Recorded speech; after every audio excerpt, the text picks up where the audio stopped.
본향교회 성도 여러분들 안녕하십니까? 하나님의 돌보심과 보호하심이 언제나 본향 가족들과 함께 하시기를 주님의 이름으로 기도드립니다. 코로나19가 전 세계적으로 맹위를 떨치고 있습니다. 점점 강력해지고 점점 많은 사람들이 감염되어 고통을 받고 있고, 이로 인해서 전 세계 모든 사람들이 그 고통 중에서 씨름하고 있습니다. 이러한 대재해 속에서도 우리 본향교를 하나님께서 지켜주시고 함께해 주신 그 하나님의 은혜에 진심으로 감사를 드립니다. 더불어 이 코로나19가 빨리 종식되어서 이로 인해서 실험하고 있는 지구촌 사람들이 일상의 삶으로 속히 돌아가게 되기를 간절히 소망합니다. 그것보다도 더 간절히 기도드리기는 이를 단순한 전 세계적인 죄로만 인식하지 아니하고 재림의 징조로 받아들여서 전 세계 사람들이 깨어 주님의 재림을 예비하는 지혜로운 사람들이 되기를 두 손 모아 소망해 봅니다. 이제 보도에 따르면 우리는 빠르면 1월 23일 안식일에 교회에서 함께 예배드릴 수 있지 않을까 하는 기대를 갖게 됩니다. 우리 성도님들이 교회에 오시는 것을 참 즐겨 하시는데, 하나님께서 우리 성도님들께서 이 자리에 모여서 아버지의 이름을 기쁨으로 부를 수 있도록 역사해 주시기를 기도해 드립니다. 오늘은 사단의 공격과 승리자의 깃발이라고 하는 제목으로 함께 은혜를 나누도록 하겠습니다. 사단의 공격과 승리자의 깃발. 하나님의 말씀 누가복음 23장 34절의 말씀입니다. 이에 예수께서 이르시되 아버지여 저들을 사하여 주옵소서, 저희들이 하는 것을 알지 못함이이다 하시더라. 그들이 그의 옷을 나누어 제비 뽑을세. 아멘. 사단의 공격과 승리자의 깃발. 예수님께서는 겟세마네의 기도 전쟁에서 승리하셨습니다. 아버지의 원대로 하시기로 뜻을 정하셨습니다. 예수님께서 땀방울이 핏방울이 되기까지 간절하게 기도하고 있을 때에 제자들은 쿨쿨 자고 있었지만 그 장면을 지켜보고 있는 존재들이 있었습니다. 누가 그 장면을 지켜보고 있었을까요? 물론 아버지 하나님과 하늘 천사들은 숨을 죽여가면서 그 장면을 지켜보고 있었습니다. 그 외에 또 다른 존재가 있는데 그게 누구냐? 바로 사단입니다. 사단은 그 모습을 눈을 부릅뜨고 지켜보고 있었습니다. 예수님께서 아버지의 원대로 하시기로 정하는 순간 매우 고민하고 죽게 된 그런 모습이 평화롭고 아주 담대한 모습으로 바뀌시게 되셨어요. 이를 지켜보고 있던 사단이 긴장하게 되었고 사단의 맹렬한 공격이 시작이 되게 된 것입니다. 이때 예수님께서 어떻게 대응하셨어요? 겟세마네에서 기도 전쟁에서 승리하신 그 방법대로 대응하셨습니다. 사단의 첫 번째 공격은 제자들을 통해서 공격을 했습니다. 누구를 통해서 공격했다고요? 예수님이 정말 가장 사랑하고 아끼고 친구처럼 생각하는 제자들을 통해서 공격했습니다. 요한복음 13장 2절에 보면 마귀가 벌써 시몬의 아들 가룟 유다의 마음에 예수를 팔려는 생각을 넣었더니, 제자들과 최후의 만찬을 드시기도 전에 겟세마네 동산에서 기도하시기도 전에 사단은 벌써 주님을 공격하기 위해서 가룟 유다의 마음에 들어가서 예수님을 붙잡아 십자가에 못 박을 그런 작전을 펼치고 있었던 것입니다. 그리고 가룟 유다가 겟세마네에서 기도하시고 내려오시는 주님을 대제사장과 장로들이 파견한 폭군들에게 넘겨주게 되었을 때에 제자들이 어떻게 했죠? 그때 도망갔습니다. 이때 폭군들이 주님을 붙잡은 거예요? 아니면 주님께서 붙잡혀 주신 것입니까? 폭군들은 예수님을 붙잡으려고 하고 예수님의 제자들은 예수님을 지키기 위한 힘겨루기에서 시몬 베드로가 뭐 했어요? 대제사장의 종의 귀를 칼로 쳐서 잘라버립니다. 아주 기선제압을 멋지게 한 것입니다. 칭찬받을 만한 일이죠. 그런데 그 제자에게 주님께서 뭐라고 말씀하세요? 마태복음 26장 53절. 너는 내가 내 아버지께 구하여 지금 12군단 더 되는 천사를 보내시게 하실 수 없는 줄로 아느냐. 예수님께서는 폭군들을 얼마든지 물리칠 수 있으나 붙잡혀 주셨다라고 하는 거예요. 그것도 모자라서 대제사장의 종의 귀를 붙여 주십니다. 여러분, 귀를 자르는 게 어려워요? 아니면 잘라진 귀를 붙여갖고 원상 복귀시켜 놓는 것이 어렵습니까? 귀를 자르는 것은 누구나 칼로 귀를 치기만 하면 귀가 잘라져요. 하지만 귀를 그 자리에서 붙여서 즉시로 회복시켜 줄 수 있는 것은 하나님의 능력으로만 가능한 것입니다. 예수님께서는 자신을 위해서는 신성을 전혀 사용하지 않으셨는데 원수의 종을 고쳐주시는 일에는 신성을 사용하셨습니다. 정말 인간의 관점에서는 참 놀랍고 이해가 안 가는 장면입니다. 그래서 예수님께서 스스로 붙잡혀 주시는 모습을 보고 제자들이 실망하고 전의를 상실해서 도망을 간 것입니다. 주님께서는 이 굴욕의 길을 아버지의 뜻을 이루기 위해서 담대하게 걸으셨고 제자들은 이해하지 못하여 실망하여 도망을 가게 된 거예요. 여러분, 이것이 무엇의 차이라고 생각을 하십니까? 똑같은 현상입니다. 그것은 기도 전쟁을 통해서 하나님의 뜻이 어디에 있는지 아는 자와 모르는 자의 차이라고 하는 것입니다. 기도 전쟁이 얼마나 중요하며 기도 전쟁에서 승리한 사람과 그렇지 못한 사람의 차이는 극과 극이라는 사실을 우리는 알 수가 있는 것입니다. 이제 예수님이 붙잡힌 후에 베드로가 멀찍이서 주님을 쫓아가잖아요. 그런데 사람들이 자꾸 베드로에게 예수님 당이라고 추궁을 하는 것입니다. 그때 베드로는 3번이나 부인하게 되고 그때 닭이 울게 됩니다. 그 닭 울음소리를 듣는 순간 베드로는 주님께서 닭이 울기 전에 내가 3번 나를 부인하리라 이 말이 생각이 났어요. 그래서 자연스럽게 예수님을 싹 고개를 돌려서 이렇게 바라보게 되고 예수님도 베드로를 바라보게 됩니다. 그때 예수님의 표정은 어땠을까요? 시대의 소망에 보면 그 부드러운 얼굴에서 깊은 동정과 슬픔을 볼 수 있었을 뿐 분노의 그림자는 추워도 볼 수 없었다. 주님께서는 동정과 슬픔의 눈으로 베드로를 바라보고 있었을 뿐 분노의 그림자는 흔적도 찾아볼 수가 없었다라고 말하고 있어요. 마귀는 제자인 가룟 유다를 통해서 예수님을 팔게 했으며 제자들이 다 도망가게 했고요. 심지어 주님을 욕하고 저주까지 하게 만들었습니다. 사단의 이 공격에 주님께서 거룩한 인내심을 잃지 않았다라고 하는 것입니다.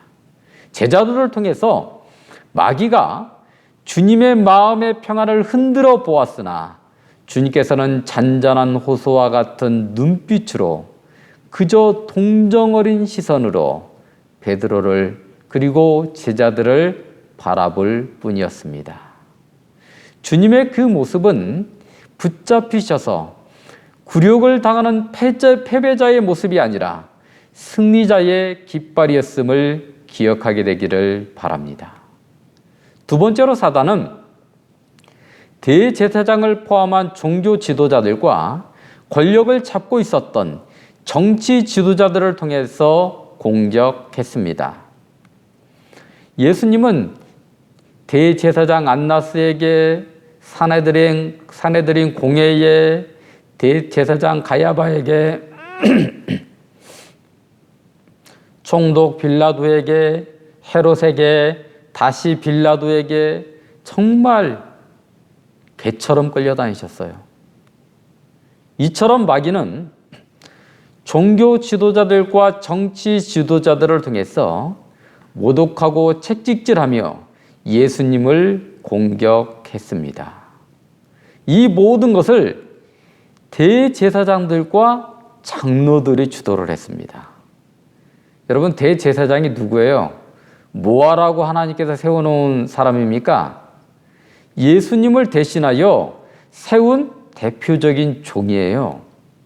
여러분, 장로들이 누구입니까? 백성들을 대표하여 세운 종입니다. 하나님의 성전을 보호하고 백성들을 마귀의 공격에서 보호하기 위해서 세운 종들입니다. 그런 자들이 성전 되시는 예수님을 마귀의 앞잡이가 되어서 공격하고 있는 것입니다. 그들의 모습을 바라보시면서 예수님의 심정이 어땠을 거라고 여러분 생각하십니까? 가장 가까운 친구들인 제자들로부터 배반을 당하고 그 다음으로 예수님께서 그 아름다운 사역을 이루기 위해서 이 땅에 세운 대제사장들과 장로들로부터 수치와 모욕을 당하고 고발을 당했습니다. 선지자들을 통해서 1500년 동안 계속 예언해 왔고 하늘 보좌를 버리시고 그들을 구원하기 위해서 이 땅에 오셨는데 그들을 알아보고 환영해야 되는 그분을 위해서 세워진 두 무리가 마귀의 하손이 되어서 주님을 맹공격하게 된 것입니다. 거기에 정치적인 세력인 총독 빌라도와 헤롯도 마귀의 의도대로 행동하고 연합하게 됐지요. 누가복음 23장 12절에 보면 헤롯과 빌라도가 전에는 원수였으나, 이 정치인들의 뭐예요? 싸우는 게 일이잖아요. 이게 둘이 원수였다는 것입니다. 그런데 당일에 서로 친구가 되니라. 예수님을 십자가에 못 박는 일에 정치적인 연합이 이루어졌다라고 하는 거예요. 마지막 때 짐승의 환란 때에도 정치적인 세력이 서로 으르렁거리면서 못잡아 먹어서 안달을 하다가 그 여자의 남은 무리를 잡아 죽이는 일에는 친구가 될 것이라고 예견할 수 있는 것입니다. 정치적인 연합과 종교적인 연합 세력이 총연합을 통해서 하나님의 참 백성들을 잡아 죽이기 위해서 총 공세를 펼치게 될 것입니다. 여러분, 우리에게 가장 가까운 사람들이 그 세력에게 고발하게 되고 정치적, 종교적 연합 세력은 하나님의 참 백성들을 잡아 죽이기 위해서 분노하며 달려들 것입니다. 누구를 대신해서요? 마귀를 대신해서. 예수님께서 당하신 십자가에서의 굴욕과 비슷할 것이라고 하는 겁니다. 예수님께서 그들을 바라보시면서 얼마나 마음이 슬펐을까요? 그분의 심령이 아마 갈기갈기 찍혔을 것입니다. 마귀는 주님을 위하여 세운 종들을 통해서 주님을 공격한 것입니다. 세 번째로 마귀가 주님을 공격한 것은 그분의 연약한 육신과 십자가의 고통을 통해서 공격을 했습니다. 예수님께서는 하나님의 아들이셨지만 십자가를 지심에 있어서는 신성을 전혀 사용하지 아니하시고 연약한 인성만을 사용하셨습니다. 십자가를 지시고 골고다의 언덕에 올라가지 못하실 정도로 육체적으로 매우 연약하셨기 때문에 육체적으로는 어찌 보면 우리보다 더 연약하셨어요.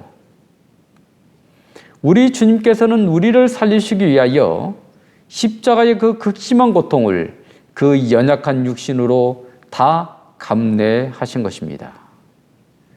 주님께서 그 고통을 당하시면서 어떤 생각을 했을까요?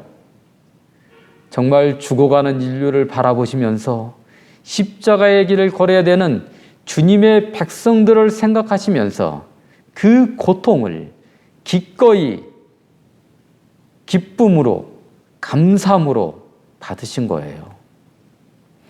여러분들과 제가 당해야 되는 그 고통과 슬픔을 아시고 십자가의 고통 속에서도 그 십자가로 인해서 구원받을 사람들을 생각하시면서 위로받고 용기받을 믿음의 자손들을 생각하시면서 양처럼 조용히 그 고통을 감내하신 것입니다. 예수님께서 십자가에서 고통으로 인하여 몸부림치고 피가 서서히 빠져나가면 어떻게 돼요? 이 갈증이 극한에 도달하는 것입니다. 그래서 갈증으로 인해서 혀가 이틀에 달라붙는 극심한 고통을 당하고 있을 때에 마귀는 잔인한 미소를 지으면서 십자가에서 고통받고 있는 주님을 바라보고 있었을 거예요. 그리고 주님께 더 극심한 고통과 모욕을 주기 위해서 로마 병사들과 대제사장들을 비롯한 예수를 고발한 무리들을 계속 충동질해서 예수님을 조롱하고 비아냥거렸습니다.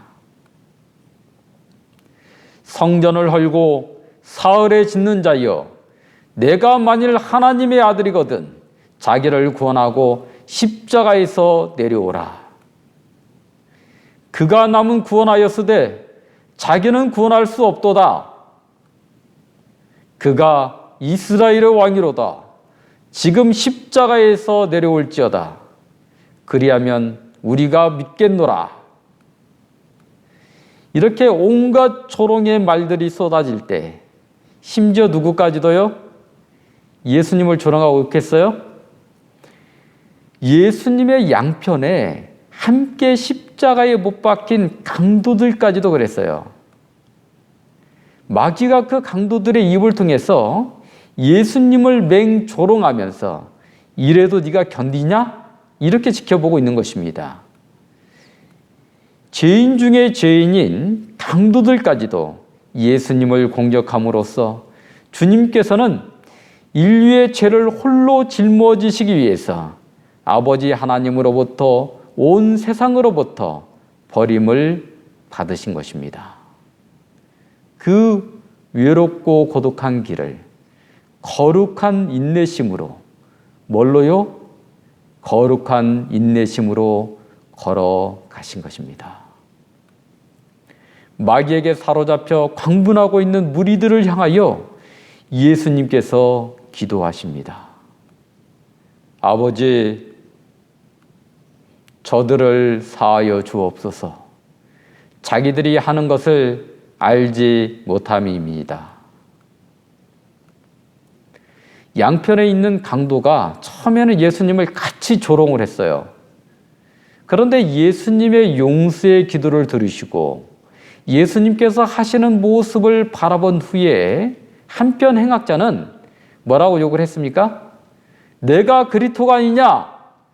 너와 우리를 구원하라. 이렇게 소리를 지르면서 계속 예수님을 모독했습니다. 그런데 다른 한편 강도는 회심을 경험하게 됩니다. 그 내용이 누가복음 23장 42절에 나와 있습니다. 이르되 예수여, 당신의 나라에 임하실 때에 나를 기억하소서. 그 즉시 그 죄인은 주님으로부터 구원을 약속받습니다. 왜냐하면 주님께서는 그 일을 위하여 십자가를 지시고 계시기 때문입니다. 주님께서는 그 회심한 강도를 바라보시면서 큰 위로를 받으셨을 것입니다. 사단의 맛으로부터 풀려난 이 가련한 영혼을 바라보시면서 십자가를 더 굳건히 붙잡으셨을 것입니다. 여러분, 예수님께서 십자가상에서 설교하셨나요? 성경 교수를 하셨습니까? 아니었습니다. 그럼에도 불구하고 한편 강도는 예수님이 메시아이심을 알아보고 회심을 경험하게 됩니다. 마지막 환란의 때에 이렇게 비슷한 동일한 일이 일어나지 않겠습니까? 우리가 엘리야의 심령과 열정으로 새 천사의 기별을 힘있게 전해야 되는 것은 지당한 것입니다. 하지만 그 짐승의 피 환란이 반복되게 되면 정치적, 종적인 탄압을 피해서 우리가 도망 다니기도 바쁜데 어떻게 영혼들을 찾아가지고 차분하게 앉아서 말씀을 가르치겠습니까, 여러분? 그때는 십자가상의 주님처럼 우리들이 드리는 기도가, 핍박과 환난을 대하는 우리들의 태도가 정죄함이 없이 동정과 안타까움으로 바라보는 우리들의 시선이, 그것이 복음이 되어서 한편 강도처럼 구원받을 자들을 더하게 될 것이라고 저는 믿고 있습니다. 마치 초대교회 때에 홀로세움 원형 경기장에서 맹수의 밥이 되면서도 신앙을 잃지 않았던 믿음의 선배들과 화영주에서 불태워 죽어가면서도 아버지 하나님께 모든 것을 맡기고 찬양하는 그 거룩한 모습을 통해서 더 많은 사람들이 예수님을 그리스도로 믿고 교회가 성장한 것처럼 말입니다. 우리 본향교회 성도님들의 삶을 바라보는 것만으로도 살아계신 하나님이 계신 것과 예수 그리스도의 십자가의 사랑의 의미를 깨닫고 많은 사람들이 아버지께로 돌아오는 아름다운 역사가 있게 되시기를 주님의 이름으로 기도드립니다. 마귀가 다섯 번째로 공격한 것은 예수님께서 십자가에서 육체적, 정신적으로 당하시는 극심한 고통 때문에 아버지 하나님을 원망하게 만드는 일이었습니다. 여러분, 하나님이 아주 거룩한 종 욥이 재산과 자녀를 다 잃어버렸잖아요. 사단의 공격 때문에, 그죠? 그리고 육신의 악창이 나가지고 막 벽돌로 막 긁고 있었을 때에 욥에게 가장 가까운 아내를 통해서 마귀가 뭐라고 말을 합니까? 욥기 2장 9절에 그 내용이 나와 있어요. 그의 아내가 그에게 이르되 당신이 그래도 자기의 온전함을 굳게 지키느냐? 하나님을 욕하고 죽어라.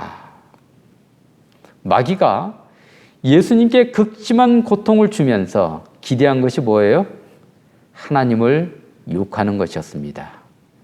이렇게 극심한 고통을 당하고 있는데 도대체 아버지 하나님은 뭐하고 계실까?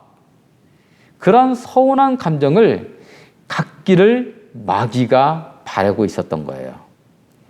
여러분, 이러한 의심 때문에 미끄러질 뻔한 사람이 있었는데 그게 누굽니까? 감옥에 예수님 때문에 갇혀 있었던 침례 요한이었습니다. 우리도 이 악한 시대에 이러한 공격을 받을 수도 있는 것입니다. 그럴 때 여러분, 침례 요한을 생각하시면서 죄 없으신 주님께서 당하신 십자가의 고난을 생각하시면서 거룩한 인내심과 확고한 믿음으로 승리하게 되시기를 주님의 이름으로 기도드립니다. 여러분, 주님께서는 어떻게 승리하셨어요? 누가복음 23장 46절에 보면 마지막에 예수님께서 승리한 내용입니다. 예수께서 큰 소리로 불러 이르시되 아버지, 내 영혼을 아버지 손에 부탁하나이다 하고 이 말씀을 하신 후 숨지시니라. 마지막까지 아버지 하나님의 이름을 부르며 마지막까지 하나님께만 모든 것을 의탁하시는 주님의 그 모습을 보면서 누가 예수님을 그리스도로 받아들이게 되는 거예요? 누가복음 23장 47절에 보니까 백부장이 그 된 일을 보고 하나님께 영광을 돌려 이르되 이 사람은 정녕 의인이었도다. 예수님을 의인인 그리스도로 받아들인 것입니다. 마귀는 하나님의 독생자를 십자가에 못 박아 죽이면서 자신이 승리한 줄로 착각했지만 예수님께서는 십자가에 돌아가심으로 인류가 짊어야 되는 모든 죄의 짐을 짊어지시고 승리의 깃발로 달리신 것입니다. 이 승리의 깃발을 바라보고 예수님을 그리스도로 믿는 모든 자들은 죄사함을 받고 하나님의 자녀로 회복되는 놀라운 축복을 누리게 되는 것입니다. 예수님께서는 기도 전쟁에서 아버지의 뜻을 이루기로 결심하심으로 승리하신 방법대로 실제 영적 전쟁에서도 아버지의 뜻을 이룸으로 승리하신 것입니다. 이 장면은 우리의 구원을 위해서 또 마지막 때에 당하는 짐승의 표 환난을 무사히 통과하기 위해서 우리에게 매우 중요한 의미를 갖고 있습니다. 그 여자의 남은 무리, 하나님의 계명을 지키며 예수 증거를 가진 무리를 용이 바다 모래 위에 서서, 이 바다 모래가 뭐예요? 수많은 사람들 위에 서서 맹렬하게 공격하게 될 것이기 때문입니다. 예수님을 공격한 동일한 방법으로 공격할 것입니다. 요한계시록 13장에 나와 있는 짐승의 표는 세계 대부분의 사람들의 압도적인 지지로 발현되게 될 것입니다. 그것은 그들이 이것이 짐승의 표인 줄 인식하지 못하기 때문에 그런 거예요. 왜냐하면 여러분 캐톨릭 신자들과 기독교인들을 다 합치면 몇 명이나 된다고 그래요? 한 20억 명에 가까울 거예요. 그 중에 14만 4천 명만이 짐승의 표를 받지 않고 하나님 편에 서게 될 것입니다.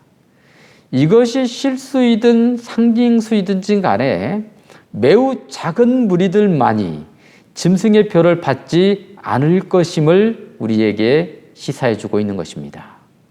그 환난의 때에 참 하나님의 백성들이 마귀로부터 어떻게 공격을 받을 것이라고 생각하십니까?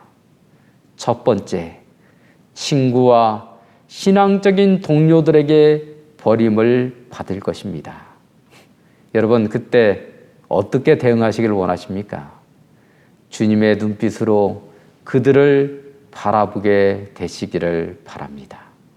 그리고 주님의 마음으로 그들을 위해서 기도해 주시기를 바랍니다. 거룩한 인내심으로 이겨내시기를 바랍니다. 주님을 욕하고 저주까지 하는 베드로를 주님께서는 어떤 눈빛으로 바라보셨다고요? 동정 어린 눈빛으로. 여러분, 이것이 인간으로서 어떻게 가능합니까? 기도 전쟁에서 승리하면 가능합니다.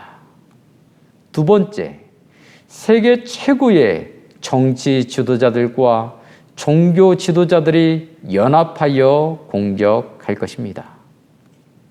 세 번째로, 이것에 호응하여 세계 모든 사람들과 죄인들까지도 공격하게 될 것입니다. 여러분, 요즘에 무서운 것이 여론이에요. 이 여론의 흐름에 따라 한 나라의 원수도 대통령도 물러나게 되잖아요. 그죠? 이 민중의 힘이 참으로 무섭습니다. 세계 여론이 죽이라고 외치면서 공격하게 될 것입니다. 그런데 그때 우리들의 태도에 따라서 한편 강도가 회심하고 돌아온 것 같이 진리를 깨닫고 돌아올 무리가 있을 것입니다. 네 번째, 우리는 극심한 고통과 거센 공격에도 마지막까지 승리할 수 있는 단 하나의 비결은 하나님을 아버지라 부르짖으면서 그분의 손에 모든 것을 맡기는 것 외에는 다른 것이 없음을 여러분 꼭 기억하게 되시기를 바랍니다. 마지막 환난과 재앙은 오직 하나님의 도우심을 통해서만이 통과할 수가 있는 것입니다. 주님께서 십자가상에서 마지막으로 드린 기도가 뭡니까? 아버지, 내 영혼을 아버지 손에 부탁하나이다. 우리 모두도 마지막까지 하나님만을 의지하게 되시기를 간절히 부탁드립니다. 우리 서울 본향교회 41년 동안의 역사를 되돌아보면 하나님께 모든 것을 맡기심으로 하나님께서 함께 하신 결과라고 저는 확신합니다. 하나님의 손에, 하나님의 능력의 손에 모든 것을 맡기시고 금년 한 해를 우리가 살아보기를 권해드립니다. 그러면 하나님의 어떠한 돌보심과 역사하심이 함께 하시는지를 직접 경험하는 한 해가 되었으면 좋겠습니다. 이제 진승의 표 환란이 멀지 않은 이때에 승리자이신 총사령관이신 예수님께서 제자들에게 명령했듯이 우리들에게 명령하십니다. 깨어 기도하라. 우리 본향교회 모든 성도님들이 깨어 기도하심으로 마지막 시대의 엘리야들이 되셔서 하나님의 복음을 힘있게 외치시고 기도 전쟁에서 승리하심으로 어떤 사단의 공격이 몰려온다 할지라도 어떤 극심한 고통과 아픔을 경험하게 된다 할지라도 아버지의 하나님의 사랑의 능력과 보호하심으로 승리하시는 우리 모두가 되시기를 주님의 이름으로 축원하면서 말씀을 드리겠습니다.